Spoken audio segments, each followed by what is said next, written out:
vibrant city known for its arts and restaurants. Finally, it's time to go out again. Roll. Melbourne's open again and we can't wait. Dad, go Melbourne. I feel the hype, so we're ready to go. Come on, Melbourne. Yeah, that's it. Oh, mate, we're resilient, we're tough, and, mate, if anybody's going to do it, Melbourne is. It's hard to explain how or why Melbourne, once voted the world's most livable city, became the world's most lockdownable city. But now it's back open for business. Forget roadmaps. Tonight we seek a blueprint for Melbourne's comeback and how this city and its people can thrive once again. We are super excited. We're really excited to see everyone again. It's been a busy week for salon-owning sisters Renee and Simone, who run Fringe and Skin in Ringwood in Melbourne's east and have been preparing to reopen post-lockdown at 9 a.m. tomorrow. 100%. We're ready. We're ready to go. Yeah, we're ready to not lock down anymore And keep going. just keep chugging along. Lockdown so long, the in-store clock needed resetting for daylight savings. These two working mums were floored by the response from customers when they started taking bookings again a few days ago. What happened to the phone lines? Went crazy. Absolutely crazy. Yeah. Crazy. Yeah. Lots of messages, lots of phone calls. Yeah, straight away. The excitement is contagious around town, and retailer Rob Sinclair of E&S Trading suspects an economic recovery might not be as far away as some might think. Melbourne's an incredible place. Victoria's a great state. You know, we have extraordinarily talented business people and I think really passion for this state. I think we're going to see a strong period of growth still. Could there be jobs to come in the retail sector? Certainly. I mean, we're ready to hire another 10 people at the moment and we're going through that process. We put on 30 people during COVID just to manage the change in business.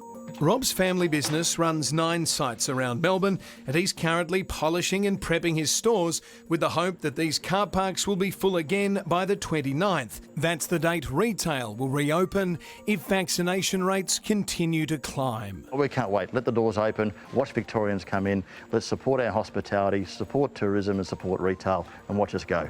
But with some economic shockwaves surely to come, we turn to the last Premier to lead Victoria out of recession for some ideas. So, Seb, you're looking well for a young fella. Well, look, I'm trying. On a sunny spring afternoon, Jeff Kennett asked us to meet at one of his favourite spots, the concert venue named after retailer Sidney Myer, the Sidney Myer Music Bowl, which, like most of Melbourne over the past few months, has been ghostly quiet. Do you even recognise Melbourne at the moment? Yes, I recognise it, but it's very different. If you have a look over here, see that one chair just sitting in the forecourt of the Sidney Myer Music Bowl? That really does represent what we've all been through, doesn't it? Empty and isolated. The good thing about that chair is that in a few weeks' time the government has allowed the first concert to be played here, and that'll be hopefully part of the recovery. A crowd of 4,000 will be allowed on October 30 for a concert headlined by rockers King Gizzard and the Lizard Wizard, a gig sure to sound a little different to those that Jeff has enjoyed at the Bowl over the years. We've all been here for very many concerts. I remember the great Seeker concert here when there was, I think they said 200,000 people. There was 200,000 for the Seekers, but that was 1967. Come on, Jeff, give us 3 things we can do in 2021 to get this city rocking. So you asked me the 3 things. It is the things that form our cultural base in Melbourne. The arts, the sports, so we've been very, very good at being great MCG just over there. etc. Rod Laver for tennis, etc. But it's also community sport. And the third thing, Seb, is this. We'll get to the third thing later. But first, the arts, sports and events in general. According to Jeff, major events supercharge an economy. During his time as Premier, the Rolling Stones and Formula One were lured to Melbourne, and he says these events create jobs in construction, security, catering, COVID compliance, event management and many more, not to mention the buzz they bring around town. To me, it's about building confidence. There's no point doing things artificially. You've got to do things naturally. A mighty challenge for Melbourne lies in filling these vacant high-rise towers in corporate offices. An empty city means no traffic for coffee shops, restaurants, bookshops. So how do we get office workers back in the office? Come on, Seb, I'll show you what I mean. Oh, wow. This is a perfect example of all the things that make up a city. Yeah. And this is our city, Melbourne. Bill Kuznechuk from Clement Stone has led urban planning in Melbourne for decades.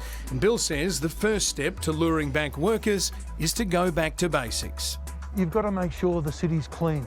Maintenance, cleaning, sanitisation, all of those things, that will help build trust in the city. And once it's tidy, Bill says, let's look for more potential parkland amongst the steel and glass. There's got to be more green spaces. You need opportunities for people to sit, respite, to reflect, to play, all of those things.